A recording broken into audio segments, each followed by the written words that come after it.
Hello, Garland Nixon here. Tuesday morning, we're going to talk about the uh, not so quantum entanglement between the neocons and Russia. Let's talk.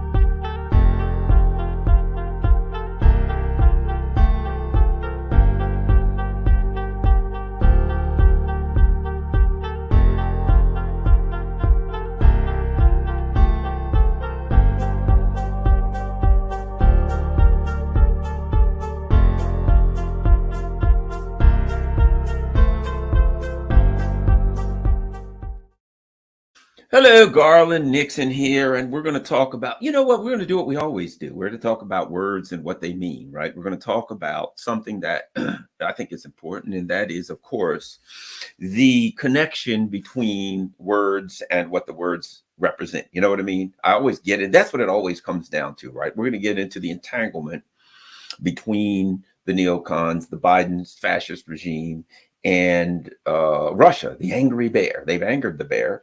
And now they're entangled with it.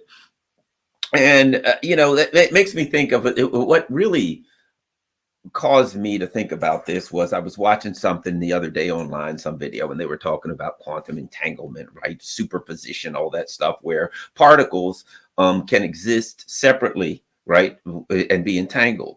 For instance, a particle can be and be inextricably linked. A particle can be on one side of the solar system, the other can be on the other side, 100 trillion light years apart. You can have two particles, and when you change the spin on one, the other one automatically changes. Now, the speed of light says it would take 100 trillion years for any signals to get from one of these particles to the other particles, because they're 100 trillion light years apart, right? 100 trillion light years, the distance that light would travel in 100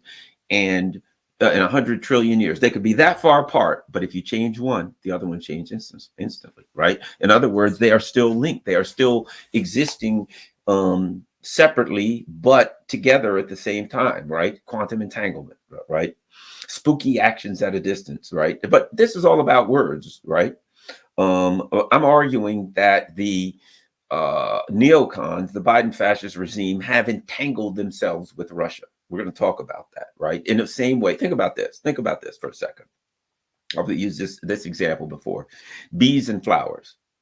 No bees, no flowers. No flowers, no bees. Bees and flowers exist. Humans and ground. Humans and oxygen. No humans, no oxygen. These things are inextricably linked.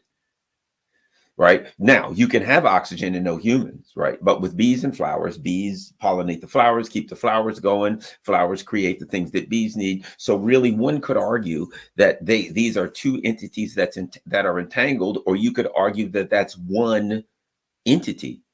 Right? You could argue that that's one field of activity, a field of activity. This works together. This all works. Without one part of the field of activity, the other part of the field of activity doesn't work, right? Like waves and troughs. Wave. A wave has a crest and a wave has a trough. You'll never see a wave that just has a crest or just has a trough. That's the nature of being a wave. So it's one, we could say, what about the wave or what about the trough? But you're talking about one field of activity. Crest or trough is a wave, and then it breaks down into descriptive words, crest and trough, but you're still one field of activity, right? You see where I'm going? So what have the neocons have done? Russia's over here doing its thing. It's trying to grow. It's trying to enhance its economy, its ability to protect itself militarily, et cetera, right? I'm not romanticizing about Russia. That it is what it is. So there's a country, Russia, trying to do its thing. Okay. 2019, why don't I look this up real quick while we're there? 2019, Rand Corporation writes this article.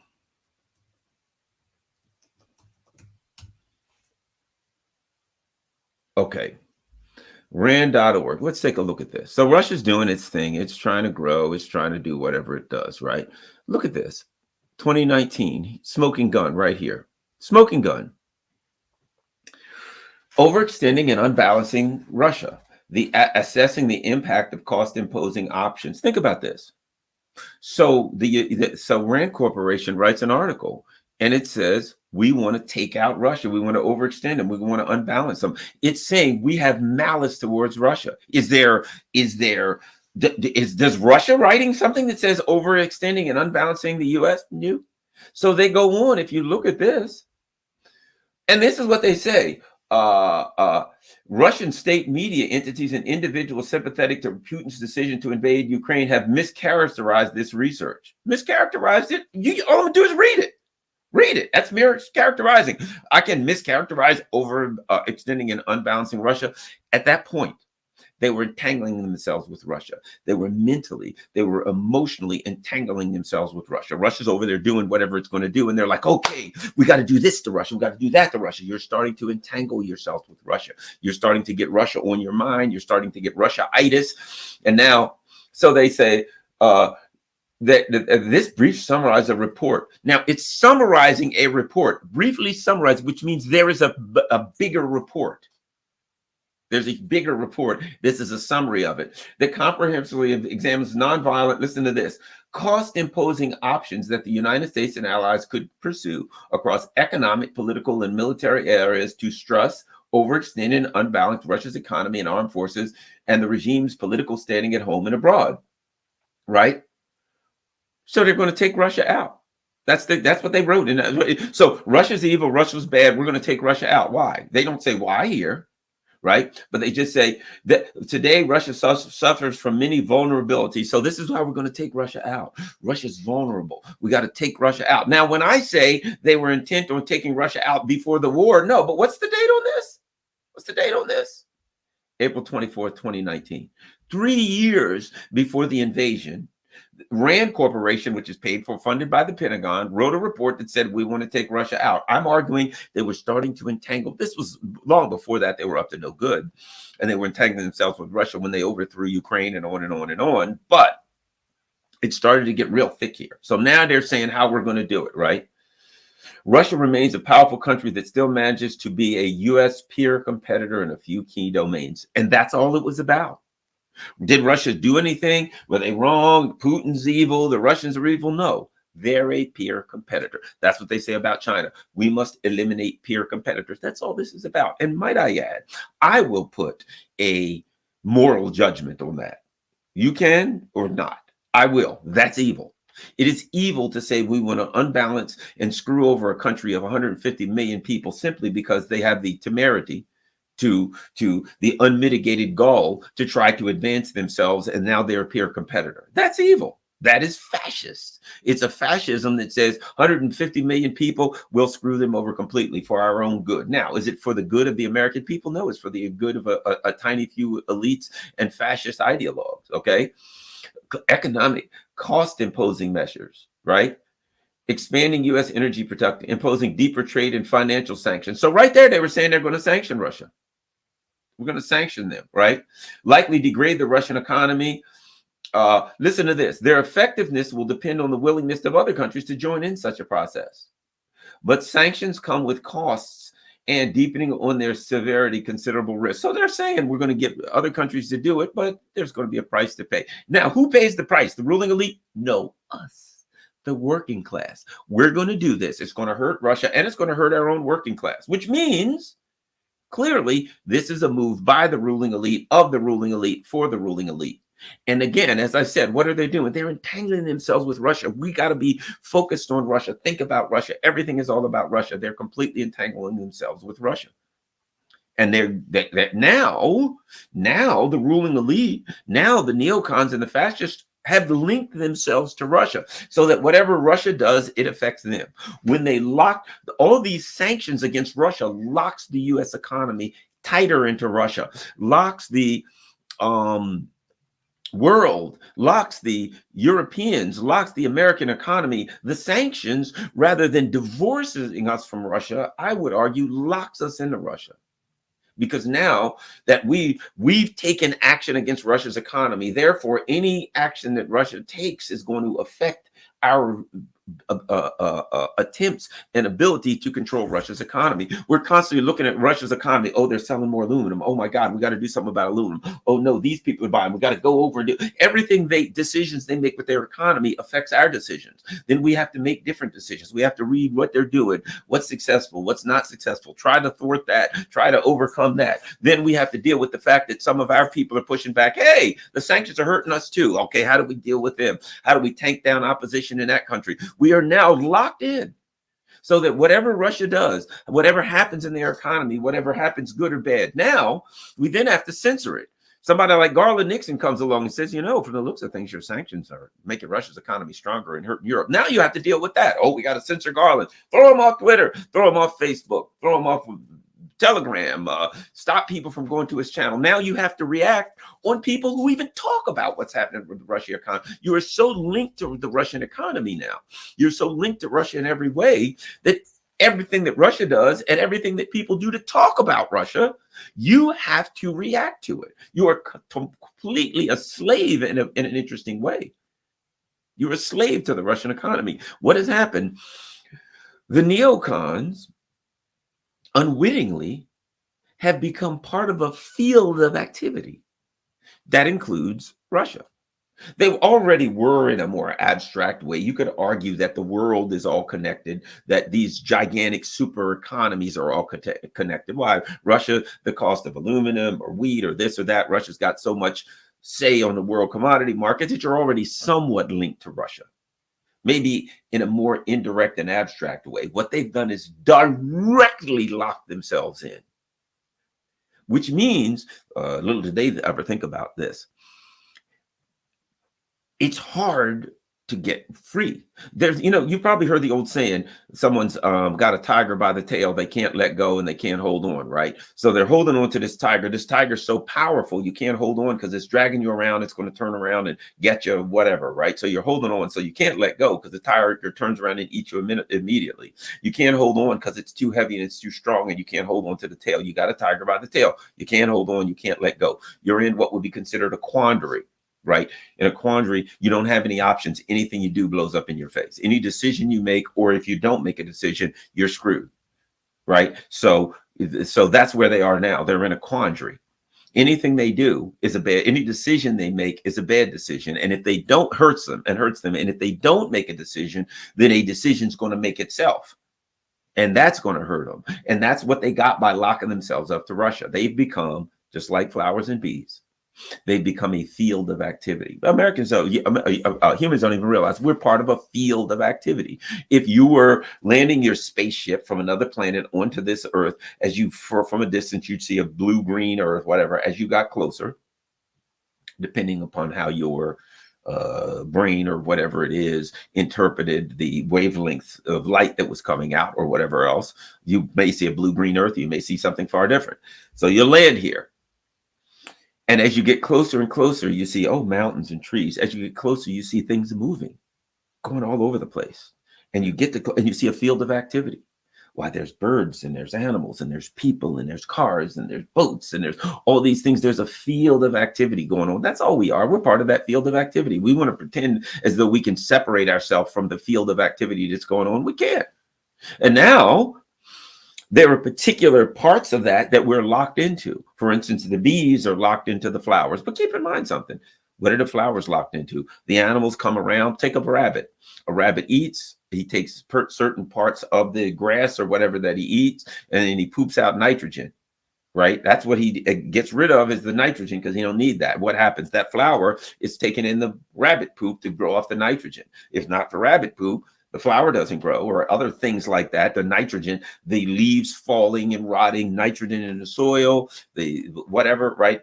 The flowers grow. Now the bees can exist. So you can extend that field of activity as far as you want.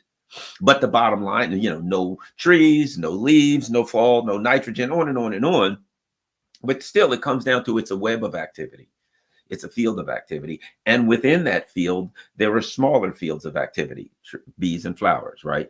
So there's a field of activity in all of these countries, the UN, whatever the case may be. But within that, there are kind of more closely linked webs of activity, and things can happen that will more closely link certain webs of activity.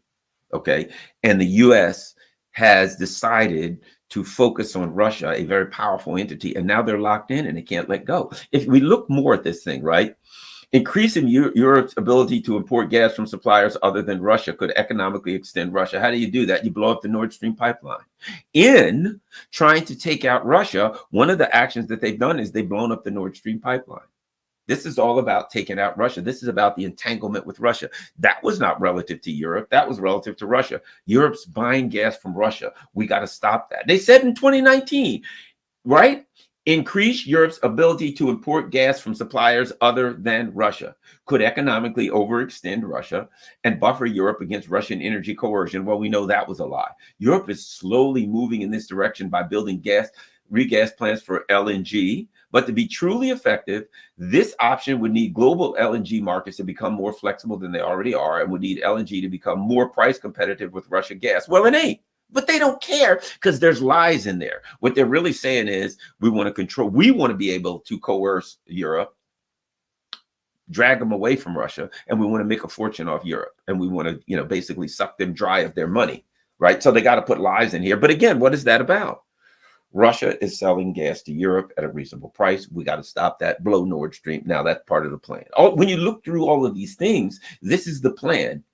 Encouraging the immigration from Russia of skilled labor and well-educated youth. Yeah, that ain't work all that well, has it? Just the opposite, right? In trying to do that, they've done the opposite. But it's in trying to do that. They were trying to do that, and trying to do that had an effect. Had the opposite. What happened? A lot of people are going back to Russia because they're Russians and they may be in another country and they're like, the people here are prejudiced against us in Europe. We'll go back to where we came from. So it was just the opposite because they can't control the dynamics of the emotional dynamics of their actions. They want to create an environment where everybody hates Russia and everybody in Europe hates Russia more and more, and Russia's demonized and Russia's the enemy. Well, that's going to have some counterproductive actions. But again, even doing that, now what do you do? Because everybody hates Russia. Hooray! Whatever you tell them to do, you've trained them to hate Russia. If you need them to say, hey, we need you to bring in Russian academics. No, we're not going to do that. We hate Russia. There's no such thing as Russian academics. We hate them all. You've created a dynamic that doesn't work well for you. Let's continue going. Providing lethal aid to Ukraine. So we see them doing that. Listen to this. Increasing support to the Syrian rebels.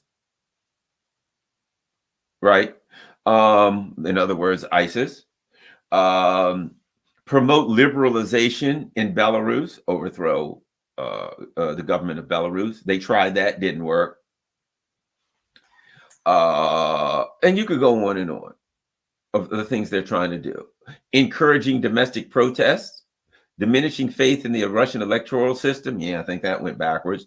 Undermining Russia's image abroad. All of these things they were trying to do, they got the opposite of what they were trying to do. Look at that. Undermining Russia's image abroad, diminishing Russia's standing and influence. Have you ever heard of BRICS? How's that working? It ain't working.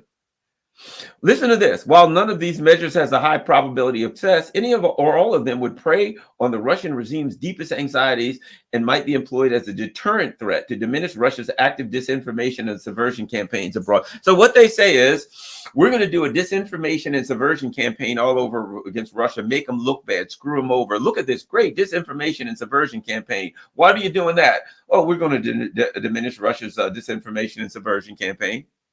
They're telling on themselves, right? Air and space cost imposing measures, reposturing bombers with an easy striking range of key Russian strategic targets, reposturing fighters so they're closer to their targets than bombers as a way to achieve higher sortie rates to compensate for their smaller payloads would likely concern Moscow even more, right? Deploying additional tactical nuclear weapons. So now they're talking about a nuclear threat. We're going to threaten Russia with nukes. Right? Well, that's a brilliant strategy. How could that possibly go wrong? Right?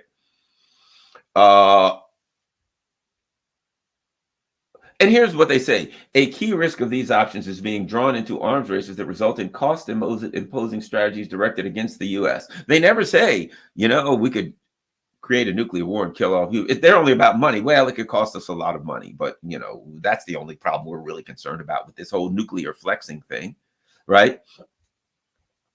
They go on, maritime cost imposing measures.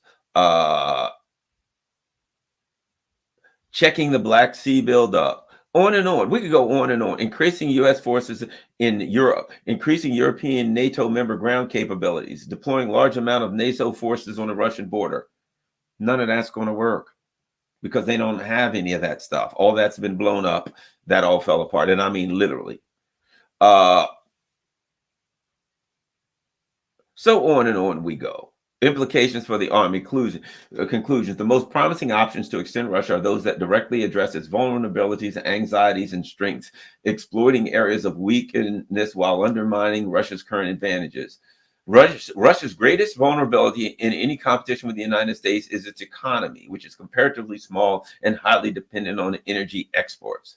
Their greatest anxiety stems from stability and durability of the regime, and their greatest strengths are in the military and the info war realms. I would argue info war is their weakest. The table below. Okay, so bottom line, let's get to this. So 2019, the Rand Corporation writes this thing of how they're going to unbalance and overextend Russia, and it gets to all of the things that they have to do, and they even admit some of the stuff can be economically unfeasible and can harm us economically. I put that together with a book Tony Blinken wrote, which is right over there, called Ally versus Ally in like 86. And in that, he argued that there are people in the US, I take it he was talking about himself, who want to gain strategic advantage over Russia, and they really are willing to accept the economic pain that the Europeans see their connections with Russia as through the lens of economics, and that the basically neo-fascist neocons over here, I didn't know where Tony Blinken, my emphasis, mine, over here see Russia through the issue of geostrategic advantage. Okay, so it's, hey, those people are concerned about work and their industry and survival, and we're just seeing it through the lens of power for the ruling elite and ideological power of ruling the world, right?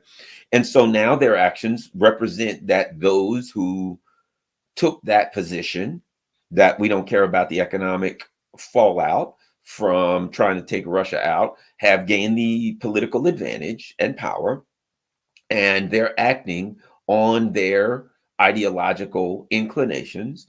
And it is exactly as Tony Blinken implied, as was a possibility. It is having creating economic damage. If you look for the working class, the masses worldwide, actually, but nowhere more so than Europe, and they the great miscalculation, which was in that over Rand Corporation, is right here when they say the greatest vulnerability is its economy, which is small and highly dependent on energy exports, right? And that was Russia's big problem, is that it's a gas station masquerading as a country. That's what they said, right?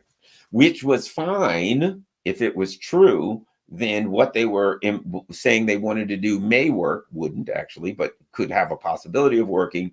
But when you base your entire plan on a faulty assumption, that your entire plan falls apart. And particularly when your assumption is not based on research and facts, it's based on ideology. Why is Russia like that? Because they have to be like that. Why? Well, they're Russians. They're not smart enough to do other things. They are inferior. They are intellectually, they are morally, they are genetically inferior. Therefore, they couldn't possibly be wise enough, smart enough to defend themselves, to come up with great technology, to have a diversified economy, to figure out how to get around our sanctions. No.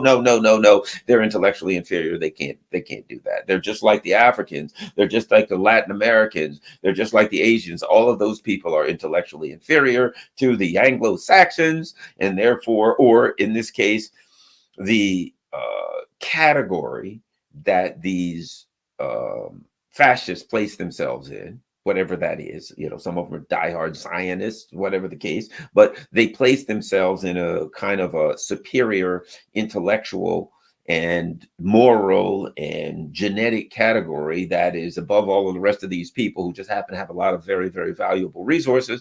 And therefore, all of that breaks down to a point where it's okay for us to swipe their resources and do whatever we need to do. So they came up with this big plan to take out Russia. Okay.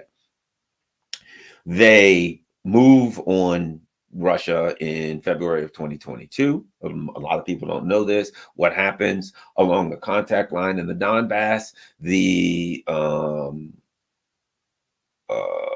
Ukrainian military starts bombing the crap out of, firing left and right, and they're blowing the crap out of civilians. And then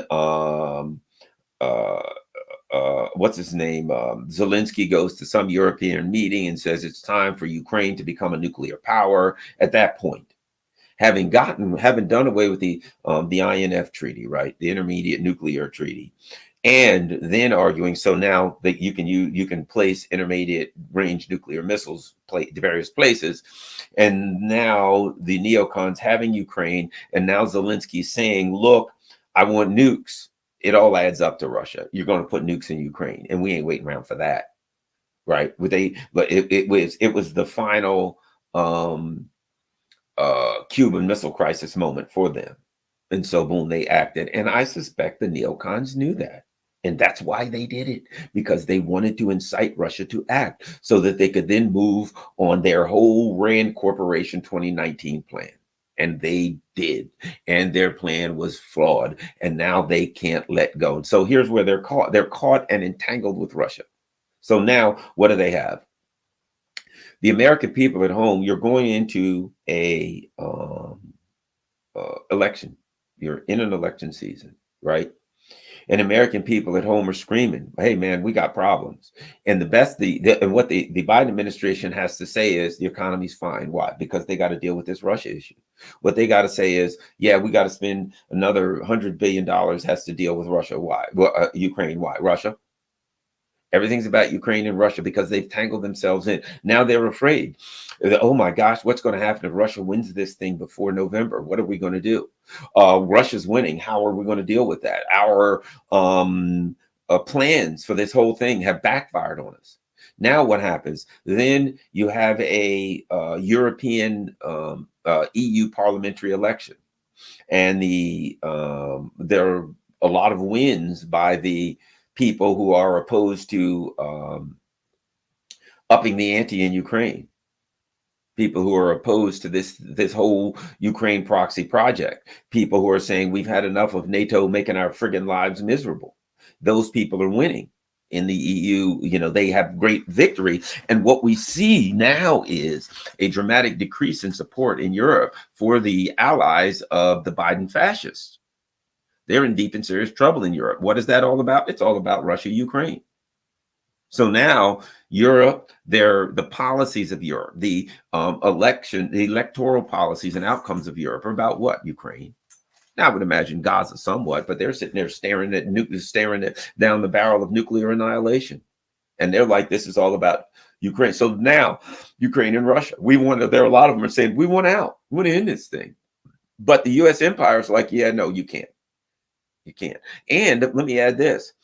One of the things that has been revealed as a result of the Ukraine conflict is that Europe has no independence and sovereignty, that they do what they're told. And you got a bunch of people in Europe saying you gave us the illusion of independence and sovereignty since 1945. Guess what? We want the real thing. And interestingly is another thing that's happened as a result of that is the same thing in Europe and Africa. And look at the Sahel region. You got Niger and Mali and on saying, you know what? We had the illusion of being free from the Brits or the French or whoever was running us, taking our money, stealing our stuff. We don't want the illusion anymore. We want the real thing. We want to throw these Frenchmen and these Americans, et cetera, out. We are tired of the illusion of democracy. We want the real thing. What are they saying in Europe? We're tired of the illusion of democracy and sovereignty. We want the real thing. This was the result of Russia. This was, you got yourself involved with Russia, and getting involved with Russia and getting entangled in this fight with Russia just exposed so many things to so many people. They didn't realize, I don't think, some of them might not have, or they didn't feel that they had the wherewithal to get out from under this imperialism, this imperial domination. They were afraid. They wouldn't try. When they saw Russia, like, hey, we ain't putting up with that crap, we'll fight you. They all said, hey, I'm in. Plus, you're busy with Russia right now. You're entangled with Russia. While you're over there, you don't have the military wherewithal to fight wars all over the place. You ain't fighting ours here. We're going to do what we want to do too. So we want you out. We're going to take it. We're going to take our own democracy back. It's really crushed them. So now, what's interesting is this: they're entangled with Russia to Ukraine, right? Russia wants to disentangle. Russia's like, look, we want you to go. We want to end this Ukraine thing. We want a security agreement in Europe, and then we'll both go our separate ways and mind our business. We won't talk to you. You go your way, Russia. Europe, you go your way. US, we'll go our way. So Russia wants to disentangle. We want out, get off. Leave me alone, go away. The US is like, oh my God, we can't allow this war to end before the election. What happens if Russia wins before the election? We can't disentangle. Isn't it interesting? Russia wants to disentangle, get away, go away.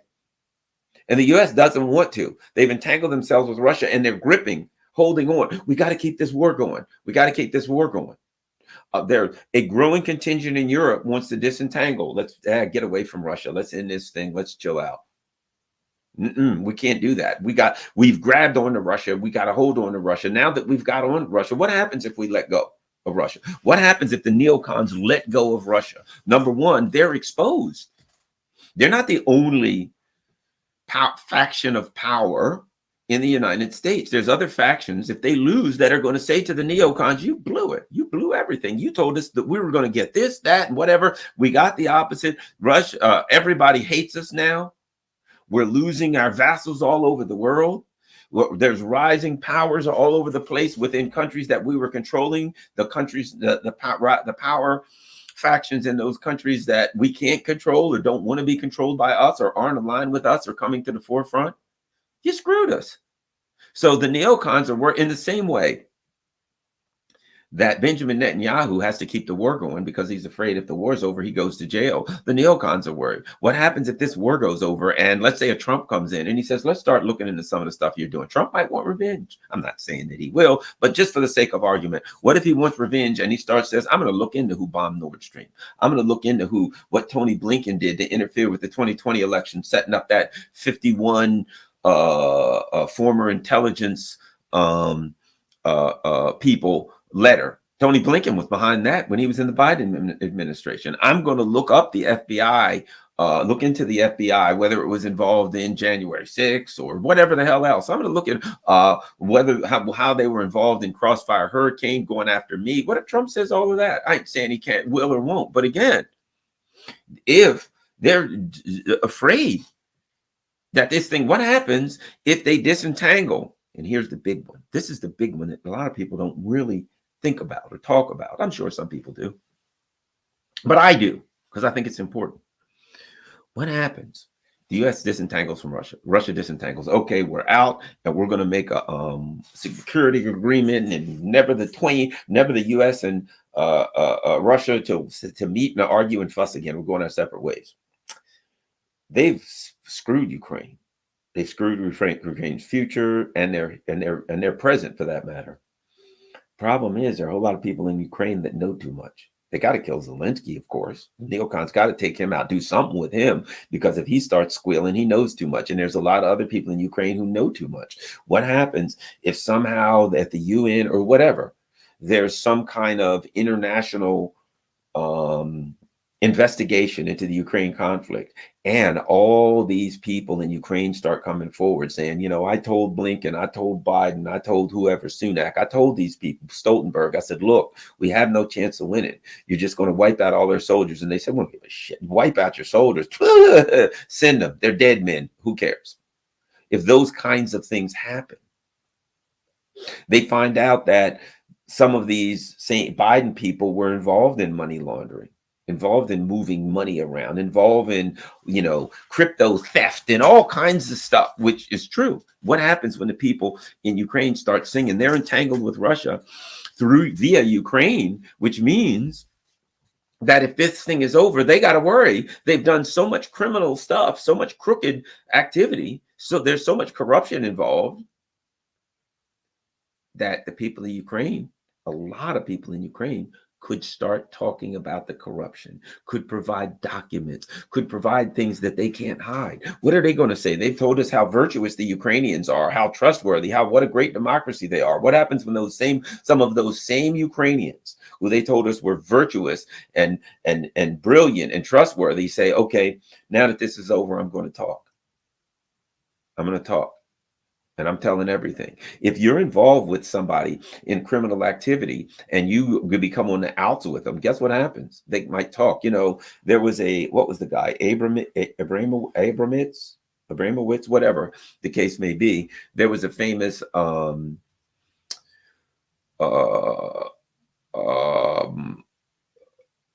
he was a what was this guy?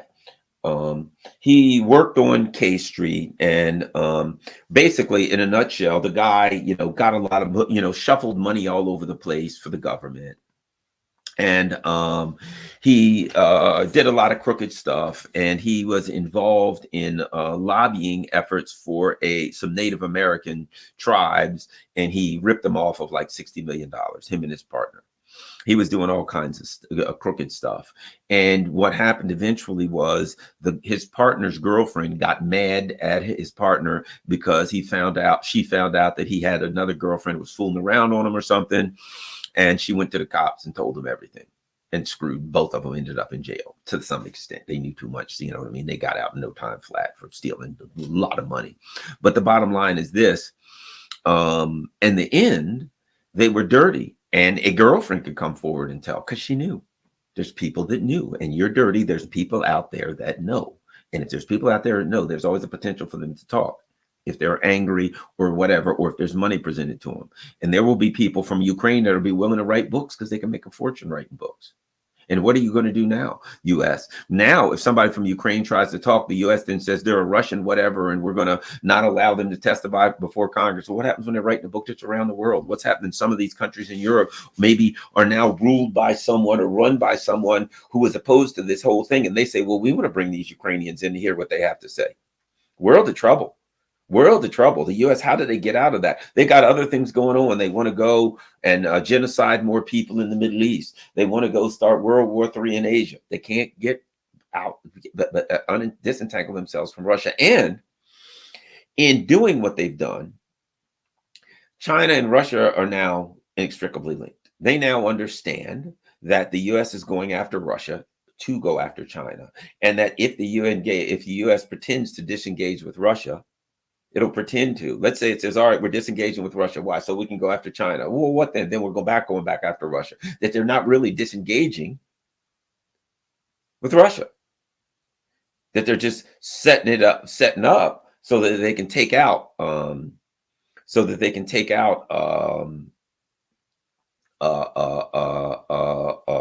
China first and then get to Russia. So ultimately, what do we have? They're so connected to Russia in every way. They don't want to let go of Russia. They're horrified of letting go of Russia. They're horrified of getting the Ukraine thing over. They can't win. What can they do? They are horrified that somehow their entanglement with Russia will be broken, that they will not be able, that they'll be loosened away from Russia. And then, because what happens? If the U.S. disentangles from Russia, Ukraine becomes clear to talk or do whatever it wants. If they no longer are fighting Russia through Ukraine, then Ukraine is no longer a pawn of Russia. And then where's Ukraine? I mean, of the U.S. And then what's Ukraine become? Maybe an individual entity of its own. Maybe Russia has more control over it, but whatever. You don't have it. You don't have strict control over it. And they can talk and they can expose things. You can't let go of Russia. And you can pretend to let go of Russia and go after China, but China and Russia, they've now become entangled, right? China now buys all this energy from Russia, and China has to do that for this reason. China has to be concerned that if they buy all their energy from the Middle East, it's far away. And the US may use their subs and their stuff to try to block energy coming from the Middle East to China. But Russia and China have a border, so it's going to be far harder for the US to block Russia and China from doing business. So they're so linked now, their economies are linked. Russia needs China because it needs to sell stuff, and China needs to buy stuff. And guess what? Russia has the stuff China needs to buy. China needs to buy the stuff Russia has. They're now become an economic support system for each other. And both of them know. People say, well, if China stops buying stuff from Russia, Russia collapses. Right. Yeah. But China knows that if they can't buy oil and gas and all of these things they're buying from Russia, that the US can cut them off and they can collapse. They need each other. They're surviving together. It's interesting, rather than destabilize Russia or destabilize or contain China, which they're trying to do. They've now linked themselves with Russia inextricably, because they have a hot war. But they've also entangled China in a way, just like entangled particles, right? Whatever you do to one, you change the spin on one particle, the change on the spin on the other particle changes, no matter the distance, right? Now, anything you do, we're coming after China. You think the Chinese ain't on the phone with the Russians? This is what they're trying to do. These sons of bitches. I got a plan. Oh, well, how about a plan? Let's work together. They're plotting on us. Anything we try to do anywhere around the world, you think Russia and China are not going together, talking about it, plotting on it? They have to, because their futures are linked to being able to deal with us coming after them. And so we've created one entity, and really we've both entangled ourselves with Russia and China, but mostly with Russia, because we have the hot war going in Ukraine. Even now, we want to do this to Taiwan or whatever. You think the Taiwanese aren't looking at Ukraine? The Chinese people in Taiwan are not looking at Ukraine, thinking, geez, that's going to work out for us. So we've created a dynamic. And let me add this: China's looking at what we do in Ukraine, saying, all right, I see what you're doing. Alrighty. Fair enough. I see everything you're doing. And I know that's what you're going to do in Taiwan. So I'm all ready to thwart it. And we're in a world of hurt. At any rate, thanks a lot, everybody. I got to run. Just wanted to talk about that entanglement a bit. I don't know if it makes any sense, really, but I wanted to just something on my mind. Thanks a lot. Got to run. Got a big day ahead of me. Share this on all your social media platforms. Peace. I'm out.